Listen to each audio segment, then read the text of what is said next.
Hello friends, welcome back to my channel Kusum's amazing recipes में आपका बहुत बहुत स्वागत है। तो दोस्तों, आज मैं आपके साथ शेयर करने जा रही हूँ बहुत ही सॉफ्ट, बहुत ही टेस्टी, बिल्कुल मार्केट जैसा स्वाद वाला मोमो की रेसिपी। और साथ ही मैं शेयर करूँगी लाल चटनी जो मोमो के साथ खाई जाती है। वैसे लाल चटनी को बहुत तरीके से बनाया जाता है, लेकिन मैं बहुत ही आसान तरीके का बताऊँगी जिसे आप जब चाहें घर पर बना सकते हैं। घर पर हम जो भी बनाते हैं वो बहुत ही हेल्दी वे में बनाते हैं। जो बाहर के मोमोज़ हम लाते हैं वो खाने में तो स्वादिष्ट होते हैं, लेकिन वो हेल्दी बिल्कुल भी नहीं होते हैं, क्योंकि हमें पता नहीं होती है उसमें इंग्रेडिएंट कैसे यूज़ किए गए हैं, फ्रेश इंग्रेडिएंट है या नहीं। बच्चों को देने में भी डर लगता है। तो चलिए दोस्तों, हम आज बहुत ही हेल्दी वे में घर पर इसे बना करके तैयार करते हैं। तो मोमो बनाने के लिए सबसे पहले मैं इसकी स्टफिंग की तैयारी कर लूँगी। इसके स्टफिंग के लिए सबसे पहले मैंने कुछ वेजिटेबल्स ले लिए हैं, जिसमें पत्ता गोभी लिया है और शिमला मिर्च लिया है, गाजर, फ्रेंच बीन्स और प्याज लिए हैं। आप अपने पसंद की सब्जियां ले सकते हैं। अब इन सब्जियों को हमें बहुत ही बारीक काटना है, बहुत पतले पतले टुकड़ों में काटना है। अगर आप इसे काटना पसंद नहीं करते हैं तो आप इसे कद्दूकस भी करके ले सकते हैं। जिस तरह से आपको सुविधा हो आप उस तरह से इसकी कटिंग कर सकते हैं। अगर आपके पास कोई सुविधा ना हो तो आप इसे मिक्सी में हल्का हल्का चला करके दरदरा भी इसे कर सकते हैं, उससे भी आपका काम चल जाएगा। तो इस तरह से मैं एक कद्दूकस के माध्यम से सारी सब्जियों को कद्दूकस कर ले रही हूँ। इससे बहुत ही अच्छा कद्दूकस हो जाता है, सारी सब्जियाँ हमारी बहुत ही बारीकी से कट जाएंगी। तो इस तरह से सारी सब्जियों को हमने बिल्कुल बारीक बारीक काट लिया है। चलिए फ्रेंड्स, अब रेसिपी में आगे बढ़ते हैं। अभी क्या करना है कि मैंने ये अदरक लिया है, लहसुन लिया है और मैंने 4-5 मिर्च ले लिया है। इसे हमें दरदरा कूट लेना है। तो इस तरह से हमें इसका बारीक पेस्ट नहीं बनाना है, ऐसे ही हमें इसे दरदरा कूट लेना है। तो इसे बनाने के लिए मैंने एक कढ़ाई ले लिया है। कढ़ाई में अब हम डाल देंगे रिफाइंड तेल। इसमें आप सरसों तेल बिल्कुल भी ना लें, क्योंकि सरसों तेल का फ्लेवर बहुत ही ज़्यादा स्ट्रॉन्ग होता है। अब इसमें हम अदरक, लहसुन और मिर्ची का जो हमने दरदरा कूट करके लिया था उसे हम तेल में डाल देंगे और इसे थोड़ी देर अच्छी तरह से भून लेंगे। हल्का ये भून गया है। हल्का भून जाने के बाद इसमें हम 2 बारीक कटे हुए प्याज डाल देंगे और प्याज को हम बिल्कुल सुनहरा होने तक अच्छी तरह से भूनना है।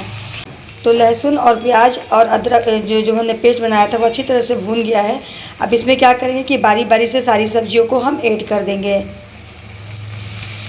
जितनी भी सब्जियां हमने काटी हुई थी उन सारी सब्जियों को हम इसमें डाल देंगे।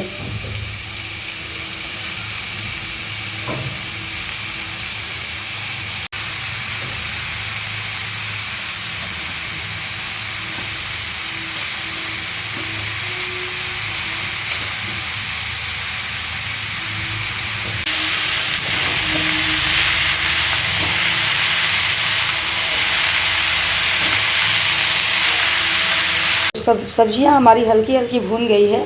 अब इसमें क्या करना है कि हमें नमक डाल देना है। नमक को पहले मैंने नहीं डाला था, वरना नमक डालने के बाद ये पानी छोड़ देता और सब्जियां अच्छी तरह से भून नहीं पाती। तो जैसे ही हल्का हल्का भून जाए तब इसमें हम नमक ऐड कर देंगे। तो लगभग सब्जियां हमारी अच्छी तरह से भून गई हैं। अब इसमें क्या करना है कि हमें आधा चम्मच के करीब हम इसमें काली मिर्च का पाउडर डाल देंगे। साथ ही इसमें हम कुछ सॉसेस वगैरह डाल देंगे। ये मैंने टमाटर सॉस ले लिया है, ये लगभग 2 बड़े चम्मच के करीब है।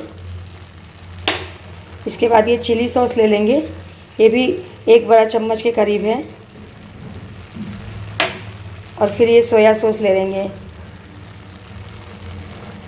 अब इन सारे इंग्रेडिएंट को हमें अच्छी तरह से मिक्स करते हुए चला लेना है।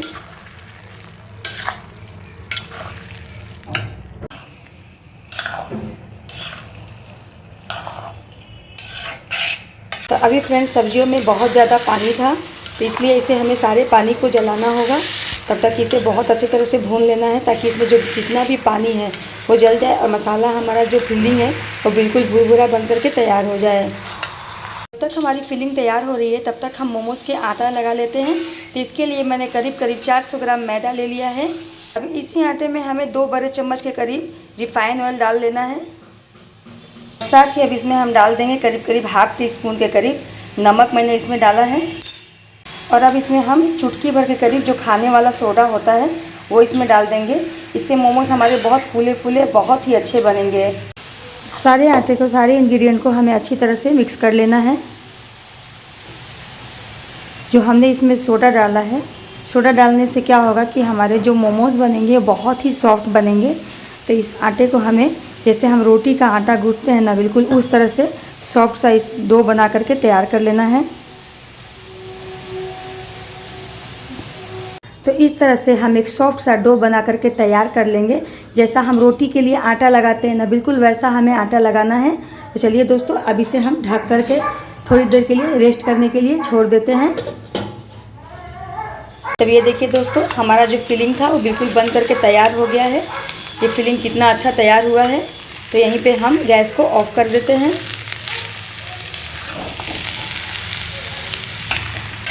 फिलिंग तैयार होने के बाद इसी कढ़ाई में हम पानी डाल लेते हैं, क्योंकि अभी हम मोमोज़ के लिए चटनी बना करके तैयार करेंगे। जो मोमोज़ की चटनी होती है ना, वो थोड़ी तीखी होती है। तो इसके लिए मैंने करीब 25 ग्राम के करीब मैंने लाल मिर्च ले लिया है। अब लाल मिर्च को भी हम पानी में बॉईल कर लेंगे। साथ ही साथ हम इसमें 2 टमाटर भी बॉईल करेंगे। इसे अच्छी तरह से अभी बॉईल हो जाना है। इसका एक बहुत ही अच्छा चटनी बनता है। जो मोमोज़ के साथ आप चटनी खाते हैं तीखी वाली, वही चटनी हम बना रहे हैं इस वक्त। मोमोज़ को स्टीम करने के लिए मैंने एक पतीले में पानी ले लिया है। अभी आपके पास इस तरह की थाली हो तो आप ऐसा भी ले सकते हैं, लेकिन अगर आपके पास स्टीमर हो तो आप स्टीमर का इस्तेमाल कीजिए। अगर वो भी नहीं है तो आपके पास इडली का सांचा हो तो उसमें भी आप इसे बहुत अच्छी तरह से स्टीम कर सकते हैं। तो पानी को यहाँ गर्म होने के लिए हम छोड़ देते हैं। चलिए अपने मोमोज़ को हम तैयार कर लेते हैं। तो मोमोज़ को तैयार करने के लिए हमने एक छोटा सा लोई बना लेंगे। अब इसे हल्का सा तेल के हाथ से इसे अच्छी तरह से बेल लेंगे। आपको जितने बड़े साइज़ के मोमोज़ चाहिए उस साइज़ में आप इसे बेल लीजिए।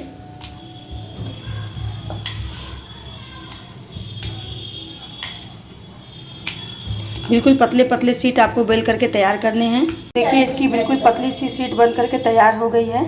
अब इसमें क्या करना है कि हमें मोमोज़ जो फिलिंग हमने बना करके तैयार की थी, उस फिलिंग को हमें इसमें ले लेना है। इस तरह से हम मोड़ते हुए मोमोज़ का आकार दे देंगे।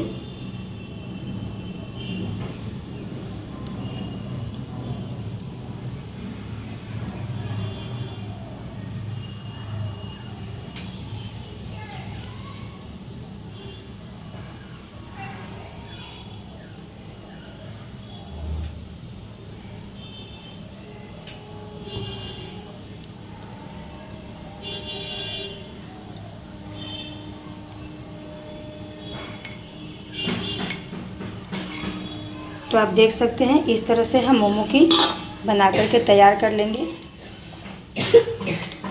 तो देखिए, इस तरह से हमने मोमोज़ को तैयार कर लिया है। अभी इसे स्टीम करने की बारी है। तो इसे एक एक करके हम प्लेट में इस तरह से रख देंगे। इस तरह से मोमोज़ को हम 5 से 7 मिनट के लिए स्टीम करेंगे।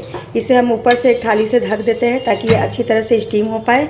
लगभग 5 मिनट के बाद हम देखेंगे कि हमारा पका है या नहीं। तो ये लीजिए फ्रेंड्स, हमारे मोमोज़ बनकर के तैयार हो गए हैं। ये आप देख सकते हैं कितने सॉफ्ट और कितने टेस्टी लग रहे हैं, और इसके ऊपर का आप ग्लेज़ भी देख रहे हैं। इसको देखकर समझ में आ रहा होगा कि बहुत ही टेस्टी बने हैं। तो इस तरह से जो हमने चटनी के लिए ये बनाया था, अभी क्या करेंगे कि जो टमाटर के ऊपर का जो स्किन है इसे हम निकाल लेंगे। इस तरह से ये सारी स्किन को हम निकाल करके अलग कर लेंगे। तो इन सारी चीज़ों को हम एक मिक्सी जार में ले लेंगे। इसमें हमें ले लेना है लहसुन।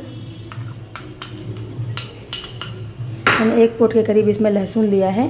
अब इन सारी चीज़ों को हमें पीस करके इसका चटनी बनाना है। तो चटनी बन करके बिल्कुल तैयार हो गई है। आप देख सकते हैं इसका कलर, बहुत ही अच्छी चटनी बनी है। तो इसे हम एक बाउल में निकाल लेंगे।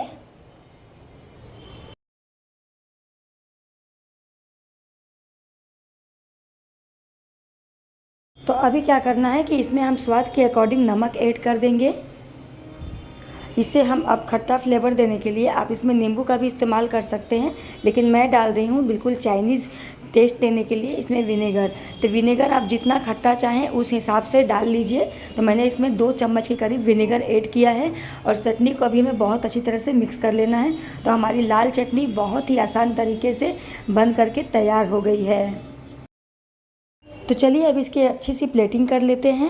तो इसके लिए मैंने एक छोटा सा बाउल लिया है जिसमें मैं चटनी को डालूँगी। ये बहुत ही स्वादिष्ट बनकर के तैयार होते हैं फ्रेंड्स। अब बहुत ही आसान तरीके से बन जाता है। पहली बार बनाएंगे तो आपको थोड़ा सा झंझट जैसा लगेगा, लेकिन अगर आप इसे लगातार बनाएंगे 2-3 बार तो ये बहुत ही आसान लगने लगेगा। तो इस तरह से मैंने चटनी बॉल में डाल लिया है और उसके साइड साइड से मैं मोमोज़ को सजा लेती हूँ। तो देख सकते हैं फ्रेंड्स, हमारी मोमो बनकर के तैयार हो गई है और ये कितना स्वादिष्ट दिख रहा है। ये खाने में भी बहुत ही टेस्टी लगेंगे। तो आप लोगों को मेरी ये मोमो की रेसिपी कैसी लगी है मुझे कमेंट करके ज़रूर बताइएगा, और अगर अच्छी लगी हो तो आप इसे लाइक कीजिएगा, साथ ही अपने फैमिली एंड फ्रेंड्स के भी शेयर कीजिएगा। और अगर आप मेरे चैनल पर नए हैं तो इसे सब्सक्राइब जरूर कर लीजिएगा दोस्तों, ताकि आप मुझे सपोर्ट कर सकें। चलिए दोस्तों, इसी के साथ मैं लेती हूँ विदा। मिलते हैं किसी और रेसिपी में, तब तक के लिए नमस्कार। अपना बहुत बहुत बहुत ख्याल रखिएगा।